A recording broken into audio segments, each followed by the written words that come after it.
Time now for sports on 104.7 The Cave. Here's Ned Reynolds. Mike the intern, Ned Reynolds. Thursday morning, Bears on the road in Kentucky last night against a pretty formidable opponent.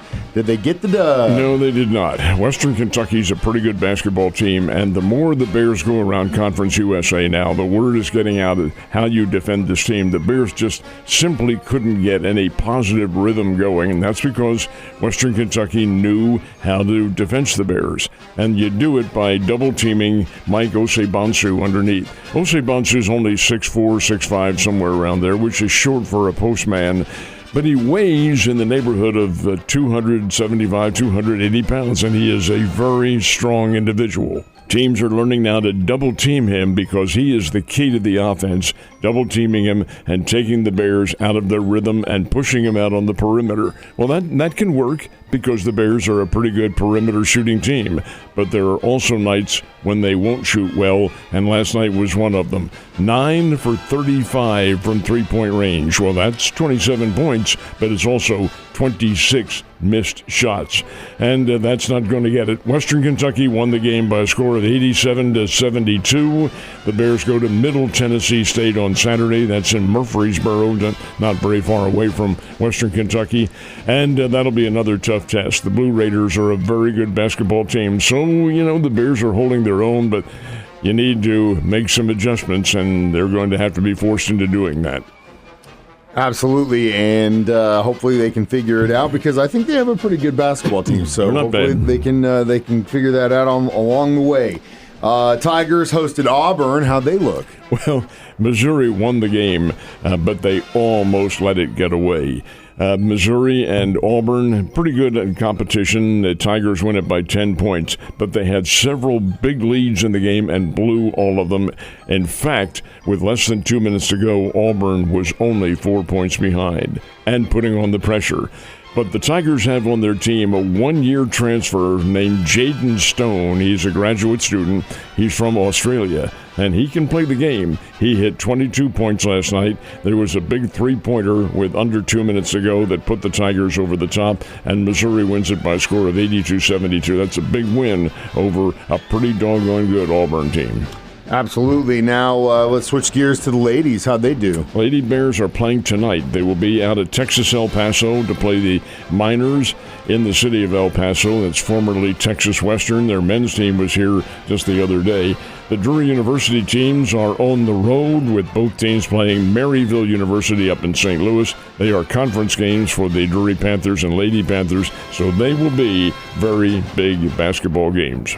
When you think about Harbaugh going back to New York, man, I think Giants. It's a done deal, and I'm curious as to how much money he's going to make. He had demanded $20 million. I think he's going to get it, my friend. Well, New York can afford that, and I think he will do a very good job. New York's going to be a dangerous team if they're able to change their philosophy a little bit and get some key individuals back off the injured list. Yeah, they got Jackson Dart, who I thought had an incredible rookie season despite what was going on. He gets a good coach behind him. Watch out. And then, of course, Scatterbo.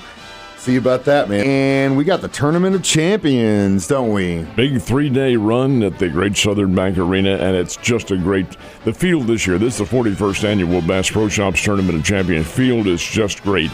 Activity begins this afternoon at 4:30 with Wheeler from Georgia. That's the team is from Cobb County, which is about 10, 15 miles north of Atlanta. And they'll play Bartlett from Tennessee, and that's from Memphis, Tennessee, and Bartlett's a reigning state champ. At 6 o'clock, Logan Rogersville plays Paul VI from Virginia, and all Paul VI is the number one high school team in the country. At 7:30, Springfield Kickapoo faces Principia from St. Louis, the reigning Class 3 champions in Missouri, and the number 2 team in the nation. They are really, really good. At 8:30, St. John Bosco from out in California faces Calvary Christian from Clearwater, Florida. It is a great field, and these are all dynamite teams, all capable of being a number one team in the country, and it's going to be very interesting what should happen all at the Great Southern Bank Arena. Always a lot of fun, and if you want to see some up-and-coming talent, that is where you see it. Also, speaking of which, I know we're a little bit far off from when pitchers and catchers report, but If you're a Cardinals fan, Caravan's in town tomorrow. They will indeed. A select group of Cardinals will be here, and it'll be very interesting. The meeting with the Cardinals will be open to the fans, and that starts at 12 noon. Actually, the doors open at 12 noon, and the event starts at 12:30. It is free, and that will be at the Bill Rowe Training Center at Hammonds Field. Great chance to meet them. This will be a lot of fun for them too. The Cardinals' younger players are down here, and they'll be able to talk positively about what's going to happen. Of course, the Cardinals team plays here on March the 23rd, 3 days before the season opens.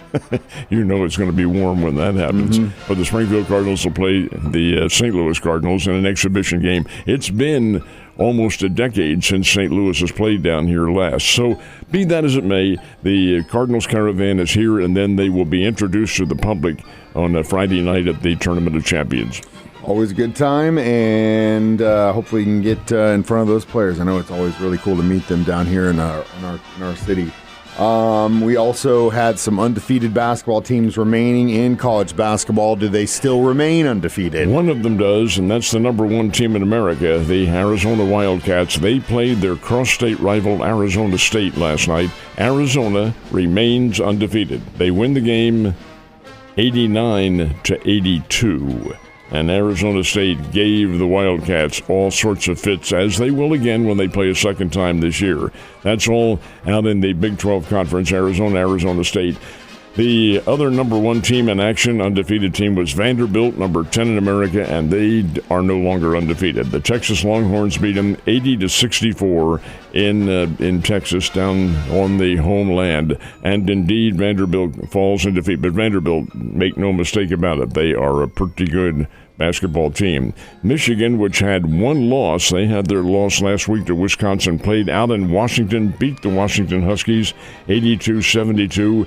Duke with one loss got a win. Brigham Young with one loss got a win. And Purdue with one loss also got a win over Iowa 79-72. Ned, you have a wonderful time, and don't try and take anyone out on that basketball court today.